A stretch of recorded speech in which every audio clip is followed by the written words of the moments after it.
Hi, welcome back to the Ant Village. I'm here for a couple weeks working on my house here in the background. I'm going to try to get it closed in. So yesterday I went to Missoula, got a bunch of supplies, including a big old pile of pallets, which I'm going to use to build the walls. Kind of a system I learned from a guy at Sacred Stone Camp, Standing Rock, named Miguel, aka Sir Cobalot. He builds what he calls palletable cobins out of mostly pallets, stuffs them with straw, and then plasters over them with cob. Super cheap, super easy, super quick. So I'm going to do something like that on my house here. So I've already started working, emptied out the house, all my stuff, and then I'm going to take those boards off these walls here because those don't need to be there anymore, and I can use them to frame in windows and such. So I'm going to do that, and then I'll get to showing you how I'm going to put the pallets on there. Okay, so before I start on the walls, I got to start at the bottom, right here down at the bottom of the door here.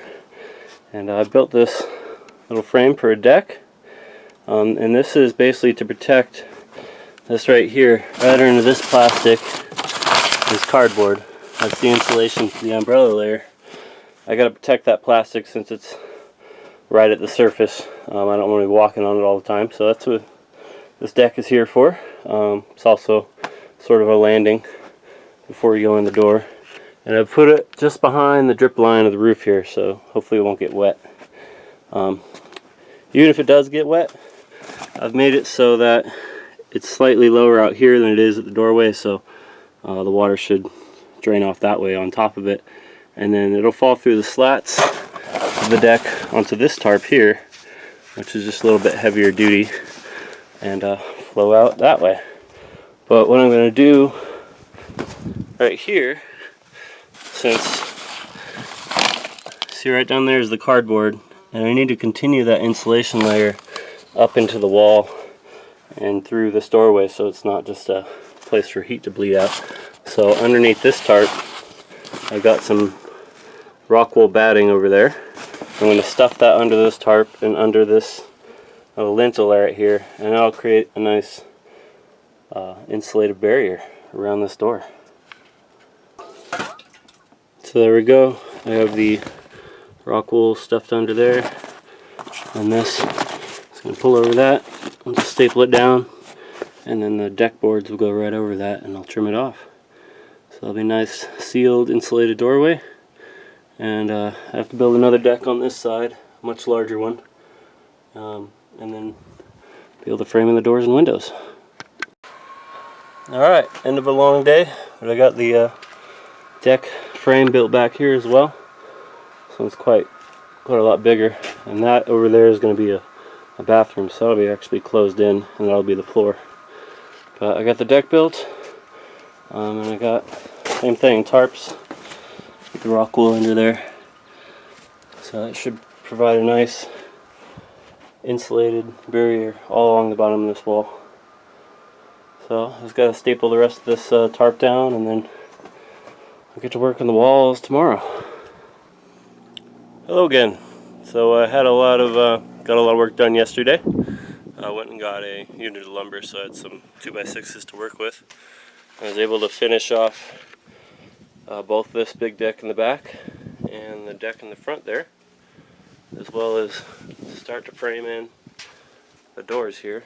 Here's the front door. I also did some experimenting with my pallet idea. So I don't have anywhere to put full pallets here since there's no real square spaces. So what I've been doing is cutting the nails, cut the pallets apart with the sawzall. It goes really quick, and then I'm just gonna nail the 2x4s or screw the 2x4 parts of it to the posts, and then nail the pallets across the voids like this and create a cavity. I can't find any organic straw right now, so what we do have is lots of pine needles, ponderosa pine needles, and so this is kind of a little test I did to see how well they would pack. And they get pretty well packed in there. Of course, I'm a little worried about fire since pine needles are very flammable, but I found that they're quite flammable when they're loose. But I made a little bundle like this, simulate them being packed in, and even just dry pine needles. It would light, but then it would go out because there's not enough oxygen to get in there. And then for further measure, I dipped this one, well, before I wrapped it, I dipped it in a clay slip, and I'll show a little video right now. This lights, it catches, but then it goes right out because of the clay slip, not enough oxygen. So I'm gonna dip all my straw and slip before I pack it in there, which will help keep the oxygen out, but also it's going to be covered on both sides by a thick layer of plaster on both front and back, so should keep the oxygen out, should cut down a lot on the fire danger. I mean, straw by itself is pretty flammable anyway, but once it's covered in earth and plaster, oxygen can't get to it. So you got fuel, you might have heat, no oxygen, no fire. So pretty confident that'll work. I'm going to continue on today with framing in the other door and framing in some of the windows I'm going to try to put up here, and then start putting the pallets on. And I made this little section about 5 minutes, so I think that should go pretty quick. And I got some helpers out collecting more pine straw right now from the ponderosa pines. There's plenty of that around here, so hopefully I can keep going with this project and get it done in time. So a little update. I got this other door framed in. That's pretty easy, and I also got this door framed in here. This is going to be the bathroom right here, composting toilet. And I lucked out right here. Turns out that these posts are 40 inches apart, which is the length of a pallet. So this pallet just fit right between the posts. I just screwed it into the posts on both sides, and it's nice and solid. Just fill that up, and then I had this window. It'll fit right here in this space, so I just had to make a little window box for it. Had to cut this pallet right at about half because it lines up with this board. So I just cut that, screwed it into that side, and nailed it in. So now I pretty much have this wall built up. It's just got to be stuffed. I'll have to fill in the angled areas up there. Just slap some scraps around there and stuff it full and cob over it. Should be done. Alright, back on the job again. So before I can finish these walls up here on top, I need to integrate the loft into that. So the loft needs to kind of be supported on these posts going across the doors there, and so that needs to be built into the wall.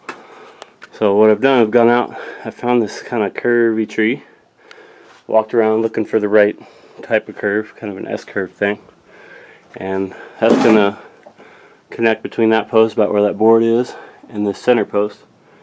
Provide a little bit of support for that center post, but mostly it's just there to support the loft, the deck that I'm going to build up there. So cut this yesterday, peeled it, still a bit heavy, still a bit wet, but I got to get it done now. So I built this temporary scaffolding so I can get up there. Kind of makes it hard to get around inside the house, but we'll make it a lot easier to get this log up there. So I'm going to start trying to do that. Hopefully I can find some help to hold it up, but we'll see how it goes. Okay, so after some fiddling around with it, moving it a few times, I think I got it in a space that I like. It's above head level there, and a nice angle. I got this board across to give me kind of a mock-up of how wide the loft will be up there. I don't want to make it too wide because it would take up too much space in this part and block a lot of the light from coming through. So I think that's pretty good. So what I'm going to do now, since I haven't mocked up like this, is I can mark against these posts and against that log that I just put up there where I need to make my joints.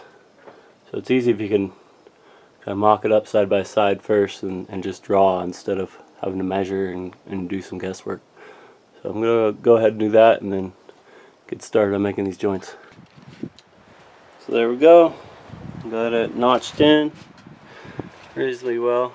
I decided not to go and do the whole round joinery thing, just in keeping with the theme of rough chainsaw carpentry that I've got going on in here. So it fits pretty good. It's pretty tight in there. I'm going to see if I have the right kind of bolts or lag bolts to put this in. Otherwise I'll have to get some of those in Missoula today. But I think that'll work out well. I'll attach another pole probably in the back side here, possibly on the front, see how it fits. And then I'll have the loft up here. Whole nother space in my house.